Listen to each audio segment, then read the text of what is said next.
But the hard part that people find is, where do I get to do my compression stroke, Tina? And to find that spot, we have to find where the, what we call the shelf of the ribs, or where the rib cage ends and where the thicker back muscle starts.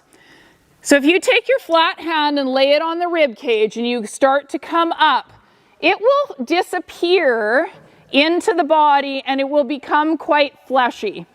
It's often very hard to feel by starting in the back and coming down, because it doesn't seem to have as good of a spot, unless you have a thinner thoroughbred, where the ribs stop. It's really easy to fall over them. But if you start on the rib cage and come up, you will be able to fall into the hole of where those ribs start to head towards the spine.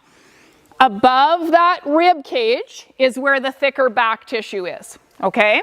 So it's really important that you map that out and understand where that is, because you can only do compressions on that thicker back tissue. You can't do compressions on top of the bony structure of the rib, okay?